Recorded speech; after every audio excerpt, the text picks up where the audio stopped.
Welcome back, my cosmically curious cartographers. I'm your quantum superposed xenobiologist, simultaneously detecting and debunking alien life across infinite realities.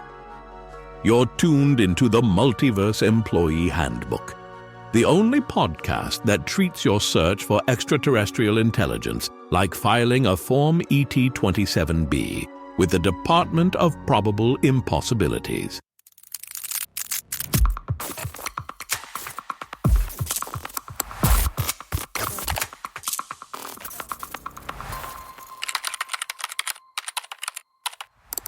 Speaking of cosmic perspective, I'm delighted to report that our corporate photography department has been attempting to recreate Carl Sagan's famous pale blue dot image, but for office documentation purposes. Following the latest executive mandate, they've been photographing Earth from increasingly distant vantage points to demonstrate the relative insignificance of various workplace disputes.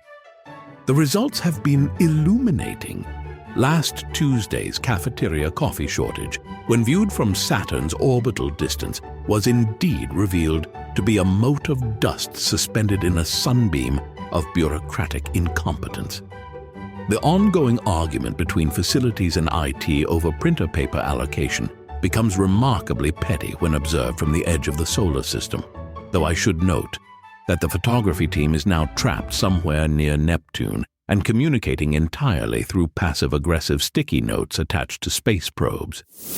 But here's where things get cosmically awkward. The executives at Quantum Improbability Solutions have decided that all future alien contact attempts should begin with what they're calling the Sagan salutation, a detailed explanation of how utterly inconsequential our entire planet is in the grand scheme of things. The theory being that any extraterrestrial civilization will be so impressed by our humble self-awareness that they'll overlook the fact that we've essentially opened diplomatic relations by explaining how meaningless we are. Oh, no! Early test transmissions have consisted mainly of Carl Sagan quotes, followed by our quarterly earnings reports, which, when viewed from galactic distances, do indeed suggest a species capable of both profound wisdom and spectacular administrative chaos.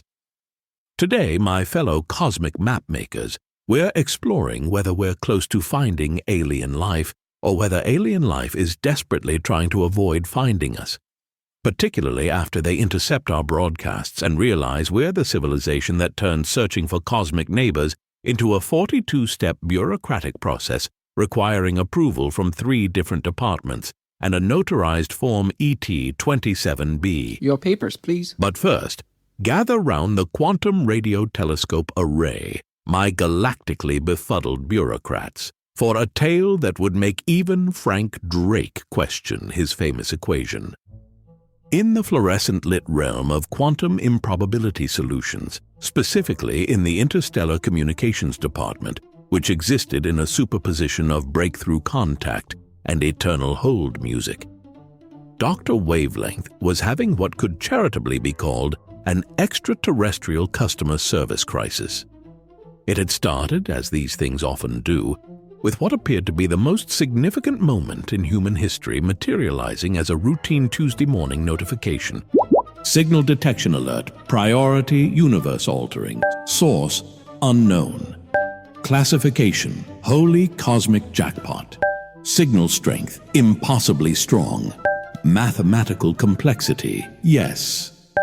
Likelihood of alien origin, 99.7%. Recommended action, panic professionally.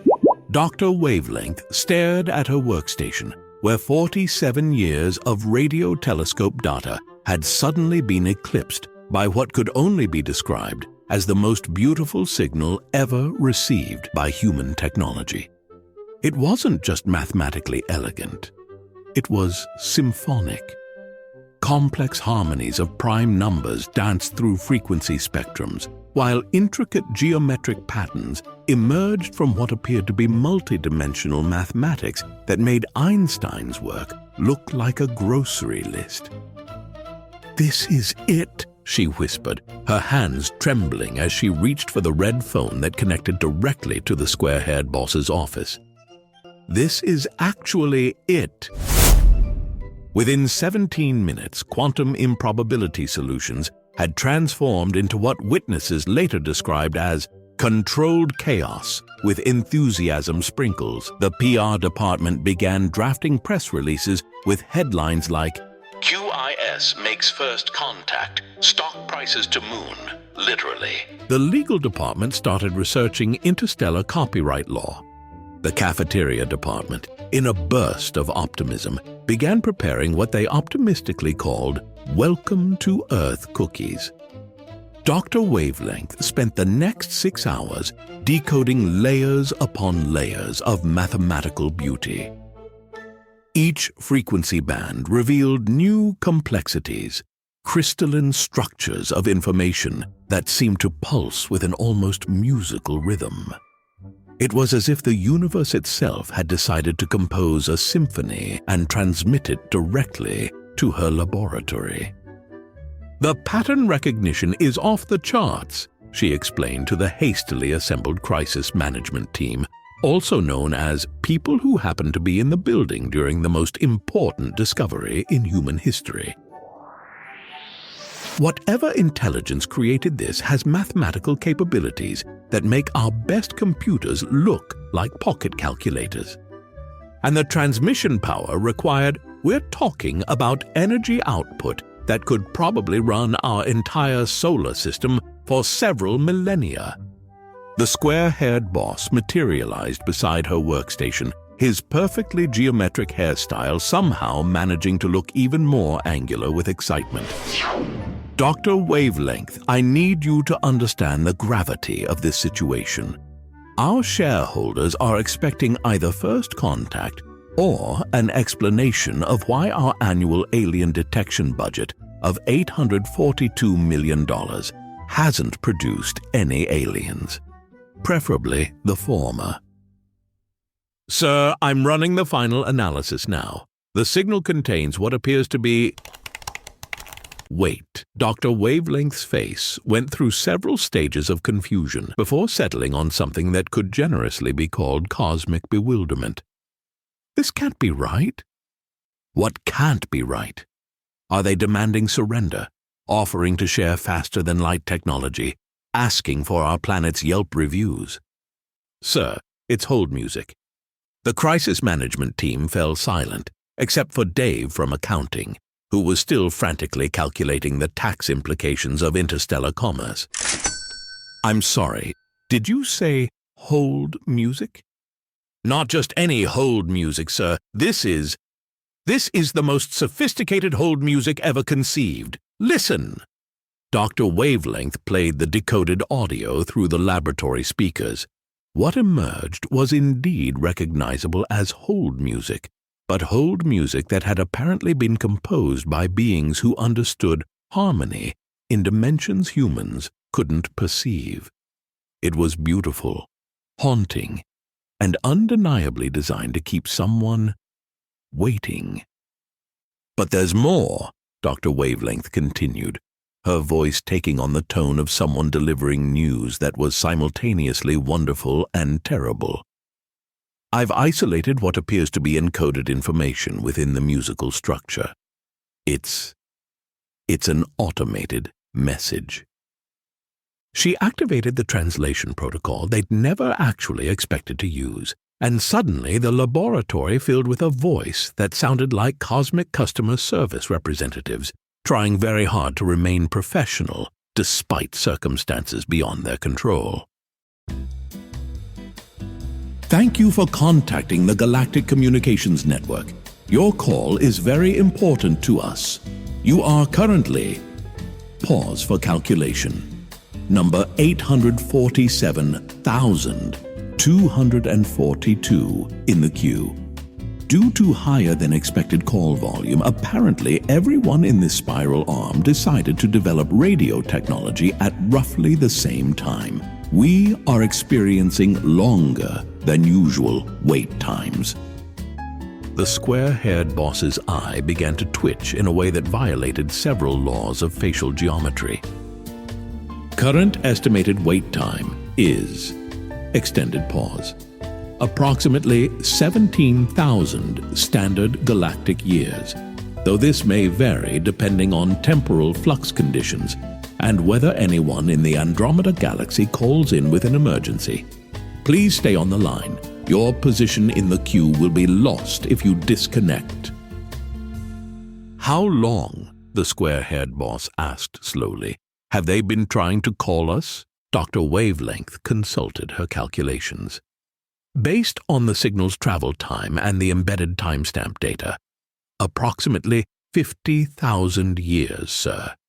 They started broadcasting this message around the time humans were figuring out that pointy sticks were useful for things other than accidentally poking themselves. Ouch! While you wait, please enjoy our selection of premium hold music, composed by our award-winning Department of Intergalactic Ambiance. Today's playlist features variations on a theme of cosmic microwave background radiation and the epic Symphony for Quasar and Dark Matter in B-flat minor.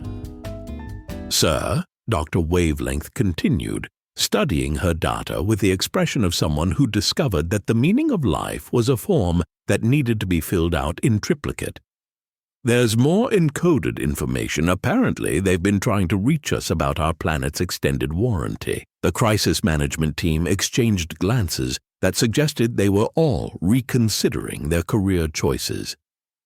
Please note that due to cosmic inflation, our office hours may appear to be longer or shorter depending on your reference frame. We are currently experiencing a temporary shortage of customer service representatives due to a galactic merger, but we expect to resume normal operations shortly after the heat death of the universe. Dr. Wavelength, the square-haired boss said with the measured tone of someone trying to maintain professional composure while his entire worldview crumbled into quantum foam. Please tell me this message contains some indication of when they might actually pick up. Well, sir, there is one final message component. Dr. Wavelength activated the last segment of the transmission. If this is a sales call, please hang up immediately. If you are experiencing a planetary emergency, please press 1. If you are interested in subscribing to our premium interstellar data plan, please press 2. If you are calling to complain about our hold music, please press 3 and prepare to wait an additional 42,000 years out of spite. Thank you for choosing Galactic Communications Network, where your satisfaction is guaranteed, or your next cosmic epoch is free. The laboratory fell into the kind of silence usually reserved for moments when the universe reveals itself to be far stranger and more bureaucratic than anyone had dared imagine. That's when the square-haired boss, his geometric hairstyle somehow managing to look both defeated and perfectly symmetrical, announced the implementation of what would become known as the Cosmic Customer Service Standards Protocol. All future interstellar communications would be required to include estimated response times, hold music quality ratings, and a comprehensive complaint resolution process that could function across multiple galactic rotations. The protocol also mandated that any alien civilization wishing to establish formal contact would need to fill out Form GCN-42 in triplicate, submit it to 3 different dimensional authorities, and include a cover letter explaining why their species deserved priority placement in the cosmic customer service queue. As Dr. Wavelength later noted in her incident report, humanity had finally made contact with an alien intelligence, only to discover that the universe operates on the same customer service principles as their cable company, but with even longer wait times and hold music that, while cosmically beautiful, still couldn't make waiting 50,000 years feel reasonable. The signal continued broadcasting its elegant, mathematically perfect hold music, a constant reminder that somewhere in the cosmos, alien customer service representatives were probably dealing with their own version of the square-haired boss, wondering why every newly discovered civilization immediately wanted to speak to a manager.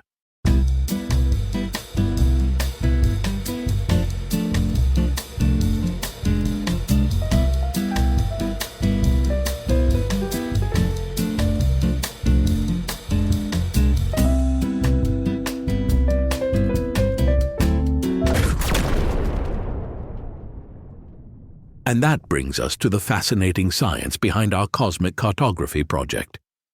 Unlike Dr. Wavelength's beautifully disappointing alien hold music, the actual search for extraterrestrial life follows protocols that make our corporate bureaucracy look refreshingly streamlined. As astronomer David Kipping so elegantly puts it, what we're doing right now in astronomy is remarkably similar to the map makers of 400 or 500 years ago. Back then, humanity really didn't know what the shape of the globe was or where the continents were located. Brave explorers voyaged out into unknown waters, sketching the first rough drafts of what might be lurking beyond the horizon, occasionally discovering new lands, but more often finding vast expanses of water and the occasional very confused sea turtle. Today's astronomers are essentially cosmic cartographers, peering into the darkness not to map continents, but to chart the locations and properties of exoplanets that our distant descendants might one day visit. We're drawing maps of worlds we'll never personally see, cataloging atmospheric compositions of planets we'll never breathe, and measuring the temperatures of oceans we'll never swim in. Though given the tendency of most exoplanets to exist in states of absolutely uninhabitable or creatively hostile to life as we know it, that last point might be a blessing. But here's where the map-making metaphor becomes both beautiful and slightly terrifying. Just as those early explorers had no idea they were charting routes for future trade networks, colonial empires, and eventually global pizza delivery systems, we have no real conception of what we're preparing for.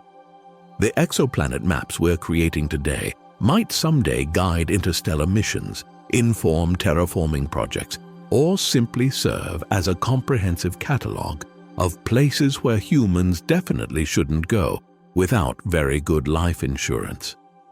The deep question driving all this cosmic cartography is the same one that's been haunting humanity since we first looked up at the night sky and wondered if anyone was looking back. Are we alone? It's a question that transforms astronomy from mere academic exercise into something approaching spiritual inquiry. Assuming your spiritual beliefs include detailed spectroscopic analysis and really excellent mathematical modeling. When we return from this brief quantum coffee break, during which our automated systems will continue scanning the cosmos for signs of intelligence, though they've been programmed to ignore any signals that sound suspiciously like interdimensional customer service, we'll dive deeper into why detecting alien life is exponentially more complicated than Dr. Wavelength's story suggests, and explore why every potential biosignature exists in a permanent superposition of revolutionary discovery and really unfortunate false alarm.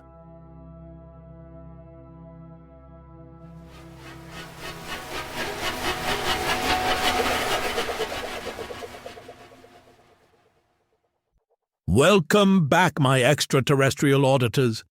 While you were away, our automated alien detection system classified 17 coffee stains, 3 lunch receipts, and what appeared to be Jenkins's attempt at abstract art as potential biosignatures. Spoiler alert, they were all false positives, though Jenkins's doodle did raise some interesting questions about the nature of intelligence itself. Meanwhile, executives at Quantum Improbability Solutions have been implementing new protocols for biosignature quality assurance, which now requires more documentation than our annual tax filing. Though I should note that the paperwork for claiming a legitimate alien discovery has somehow become more complex than the actual process of finding aliens. Wait, what? Now, let's address what David Kipping calls one of the hardest points we can really make in astronomy, and it's refreshingly free of complicated mathematics, statistical uncertainty, or the need to peer billions of light years into space through atmospheric turbulence while hoping your telescope doesn't develop a sudden case of mechanical hiccups. This rock-solid astronomical fact is known as Hart's Fact A, named after astronomer Michael Hart, and it's beautifully, almost aggressively simple. There are no aliens on Earth right now. We are not currently cohabiting our pale blue dot with another alien civilization. We haven't been totally colonized by some galactic empire. Earth appears to be a remarkably lonely planet with just one technological civilization, which is us, assuming you count a species that invented both quantum mechanics and reality television as technological. Now, you might think this observation is almost insultingly obvious. Of course, there are no aliens wandering around our planet demanding to speak to Earth's manager. But Hart's Fact A becomes significantly more interesting when you consider the timeline involved. Our galaxy has been spinning along quite nicely for approximately 13 billion years, which is an almost incomprehensibly long time, roughly equivalent to 2.6 trillion quarterly business reviews, if you prefer corporate measurements. During those 13 billion years, it should have been entirely possible for a single ambitious civilization to colonize the entire galaxy using nothing more sophisticated than our current spacecraft technology. We're talking Voyager 1 and Voyager 2 level speeds here. Not exotic faster-than-light travel, no wormhole shortcuts, no interdimensional express lanes. Just good old-fashioned chemical rockets and the kind of stubborn determination that drives people to spend 42 minutes on hold with customer service. The mathematics are actually rather straightforward in the way that makes you question whether the universe has been properly managed, even traveling at these relatively sluggish speeds. And remember, sluggish in cosmic terms still means faster than anything humans regularly experience without involving explosions. A civilization could have hopscotched from star system to star system, established colonies, built infrastructure, and essentially turned the entire Milky Way into their cosmic subdivision multiple times over.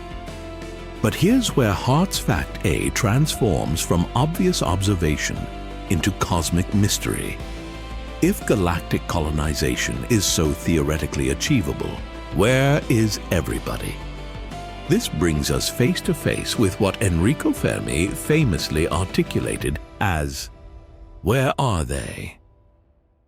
Though the full question might be better phrased as, if there are so many compelling arguments for why life should be abundant in the universe, how come we see absolutely no evidence of anyone else having figured out interstellar real estate development?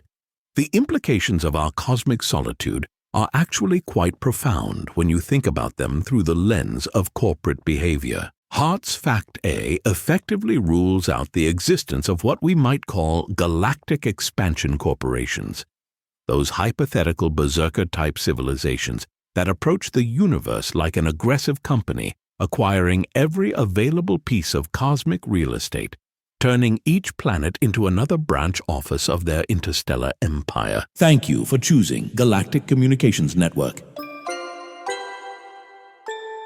If such a civilization had ever existed, think of them as the ultimate hostile corporate takeover specialists, but with faster-than-light capabilities and a really aggressive quarterly expansion plan. They would have gobbled up every habitable planet, every asteroid worth mining, every star system suitable for energy harvesting. The entire galaxy would currently resemble a vast corporate headquarters, and we wouldn't be here contemplating our loneliness, because our solar system would have been converted into Galactic Corporate Campus number 800,042 sometime around the Jurassic period. The fact that we exist at all Contemplating our cosmic isolation while filling out TPS reports and arguing about coffee machine maintenance suggests that the universe has never produced a civilization with both the capability and the inclination to treat galactic colonization like a particularly ambitious business expansion plan. This leads us to what I like to call the Fermi filing system, the growing catalogue of possible explanations for our apparent cosmic solitude, each more intriguing than the last.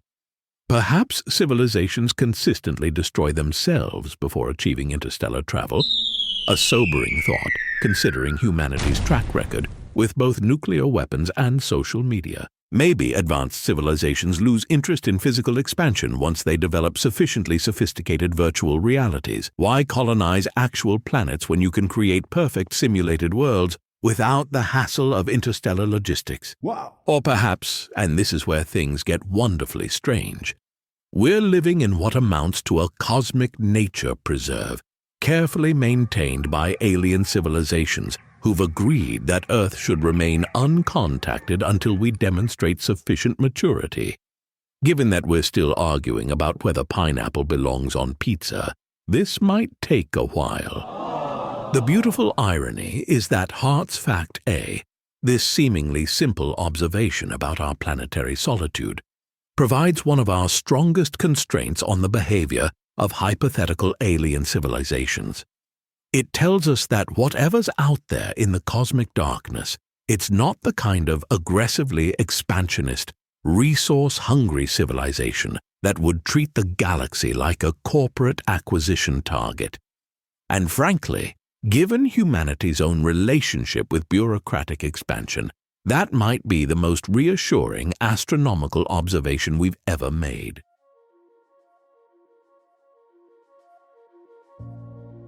Now that we've established the cosmic filing problem that is our galactic solitude, let's dive into the significantly more chaotic world of actually trying to detect alien life, a process that makes Dr. Wavelength's customer service nightmare look like a model of efficiency and clear communication. The search for extraterrestrial life essentially boils down to two primary strategies, each with their own delightful complications. First, we have biosignatures, the chemical fingerprints of life itself, detectable in planetary atmospheres. Think of these as the cosmic equivalent of finding someone's coffee cup still warm on their desk. It suggests someone was recently there, even if you can't see them. Second, we have technosignatures, evidence of technology and civilization, which is more like finding someone's entire office set up, complete with motivational posters and a suspiciously elaborate coffee machine. Now, you might assume that technosignatures would be the harder target, since they require not just life, but life that's advanced enough to build detectable technology. But here's where the universe demonstrates its peculiar sense of cosmic irony. Those technosignatures could potentially be heard from millions of light years away, blazing across the galaxy like the universe's most sophisticated billboard advertisement. A sufficiently advanced civilization could build beacons designed to last billions of years, essentially creating the ultimate "we were here" message, far more permanent than our current approach of broadcasting reality TV shows into space and hoping alien civilizations interpret them as evidence of intelligence rather than cautionary tales. Meanwhile, biosignatures require us to play a cosmic game of chemical detective, searching for atmospheric gases that are supposedly only produced by living organisms. And this is where things get spectacularly complicated, because the universe has an almost mischievous talent for producing false positives that would make our quality assurance department weep with professional admiration. Take oxygen, for instance, a gas we naturally associate with life since it's cheerfully pumped out by Earth's plant life through photosynthesis. You'd think finding oxygen in an exoplanet's atmosphere would be like discovering a cosmic smoking gun. But the universe, in its infinite creativity, has devised multiple ways to produce oxygen without involving a single living organism. Through a process called photolysis, ultraviolet radiation can split atmospheric water into hydrogen and oxygen, creating a planet that looks biologically active but is actually just really good at cosmic chemistry. It's the astronomical equivalent of walking into an office that looks busy and productive, only to discover everyone's just running very sophisticated screensavers. But perhaps the most spectacular example of cosmic false advertising comes from the recent case of exoplanet K2-18b, a cautionary tale that should be required reading in any course on how not to announce revolutionary scientific discoveries. This exoplanet, located a comfortable 124 light-years away in the constellation Leo, initially looked like exactly the kind of cosmic real estate we'd been hoping to find. A sub-Neptune sitting in its star's habitable zone, with early observations suggesting the presence of water vapor in its atmosphere. Researchers using the James Webb Space Telescope reported detecting methane and carbon dioxide, carbon-based molecules in a habitable zone exoplanet, which was genuinely exciting. But hidden in that data was a tantalizing hint of something even more remarkable. Dimethyl sulfide, or DMS, a molecule that on Earth is almost exclusively produced by marine phytoplankton. Finding DMS would be like discovering alien post-it notes, clear evidence of organized biological activity. The scientific community's response was appropriately cautious, which in scientific terms means incredibly excited, but trying very hard not to show it. Then, in 2024, follow-up observations seemed to strengthen the case for DMS and even detected its chemical cousin, dimethyl disulfide. Suddenly, K2-18b wasn't just another exoplanet. It was potentially an ocean world teeming with alien microbes, the first genuine biosignature detection in human history. The press releases that followed were optimistic. Headlines proclaimed, "Strongest evidence yet of biological activity outside the solar system." And for a brief, shining moment, it seemed like humanity had finally found cosmic neighbors who were considerate enough to exhale detectable gases in our general direction. But the universe, apparently unwilling to let us have nice things without extensive paperwork, had other plans. It turns out that DMS, that supposedly reliable biosignature, can actually be produced through purely chemical processes that have nothing whatsoever to do with life. Laboratory experiments demonstrated that atmospheric interactions between UV radiation, methane, and hydrogen sulfide could create DMS without requiring a single microorganism. Even more embarrassingly, traces of DMS were subsequently detected on a demonstrably lifeless comet, which rather definitively ruled out the exclusive biological origin hypothesis. The K2-18b situation rapidly transformed from revolutionary discovery to awkward retraction, following a depressingly familiar pattern in the search for extraterrestrial life. As one researcher diplomatically noted, the field has become accustomed to false alarms, from the phantom canals of Mars to the infamous arsenic-life bacteria that turned out to be considerably less exotic than initially claimed. This brings us to what I call the biosignature quality control problem. The fact that the universe seems determined to produce chemical signatures that look exactly like life, but are actually just really sophisticated non-biological processes. It's as if the cosmos has developed its own version of our corporate bureaucracy, creating elaborate systems that appear to indicate intelligent activity but are actually just the result of complex, mindless procedures running automatically in the background. The search for reliable biosignatures has become an increasingly complex game of cosmic chemistry, where researchers must imagine not just all the ways life could reveal itself, but all the ways the universe might accidentally simulate those same signatures. Every potential biosignature must now survive a gauntlet of devil's advocate scenarios. Could this be produced geologically? Could stellar radiation create this through photochemistry? Could we be seeing the atmospheric equivalent of a screensaver that looks like work, but actually indicates a completely empty office? Perhaps the most sobering lesson from the K218b experience is that extraordinary claims about alien life require not just extraordinary evidence, but extraordinary patience. In our enthusiasm to finally answer the question, are we alone? We sometimes forget that the universe is under no obligation to make the answer simple, obvious, or conveniently detectable with our current technology. As astronomer Kevin Stevenson noted in the aftermath of the K218b controversy, the field carries the frustration of many in the exoplanet community who worry that premature announcements of alien life will erode public trust in scientific research. After all, nobody wants to be the boy who cried aliens when the real discovery finally arrives, assuming it hasn't been sitting in our data all along, disguised as something we dismissed as bureaucratic noise from the cosmic filing system.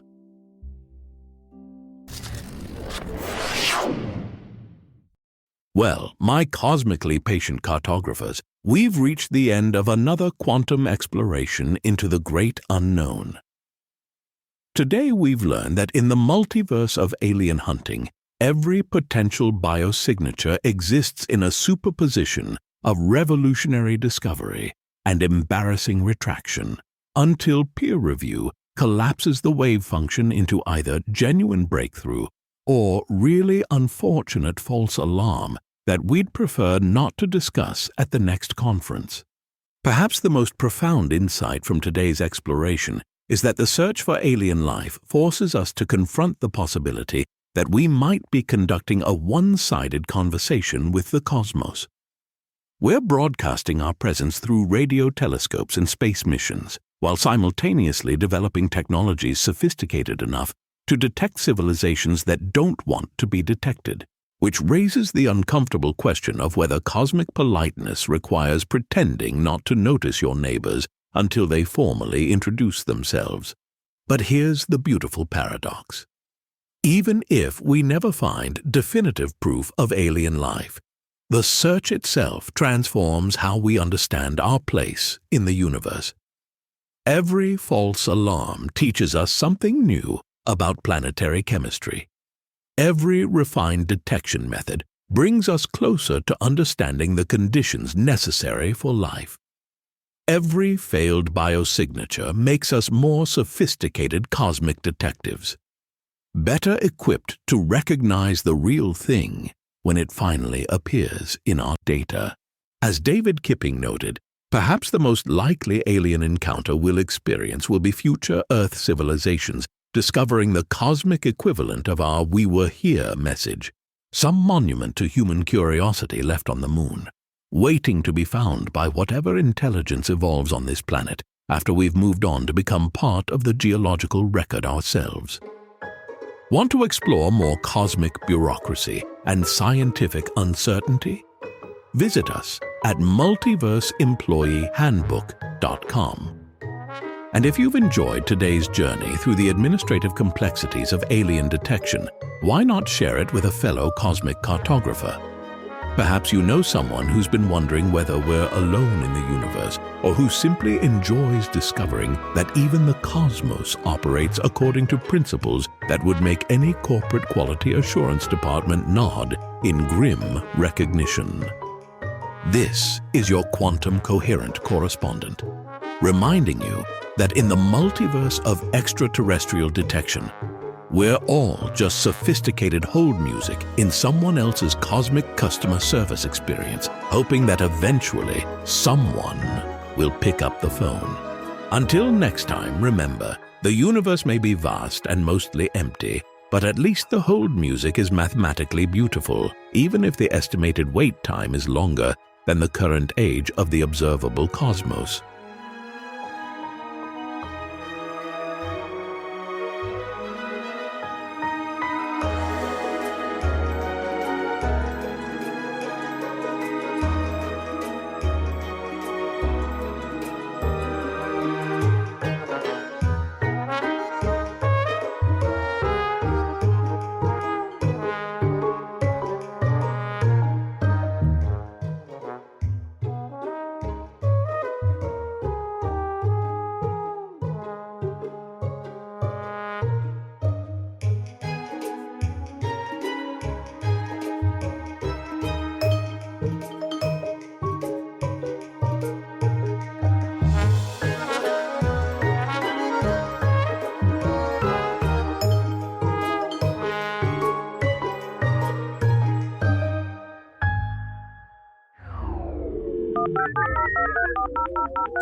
The Multiverse Employee Handbook was created by Rob Corrigan. The host, David, is a professional voice actor who has digitized his voice through ElevenLabs voice cloning technology. All episode thumbnails are created with OpenAI, and music and sound effects come from Pixabay, which are generated by human artists. Everything else, the writing, jokes, research, sound editing, and coffee consumption, is 100% human-made by a human. No cats are harmed in the making of this podcast. Visit our website for more information about the Multiverse Employee Handbook.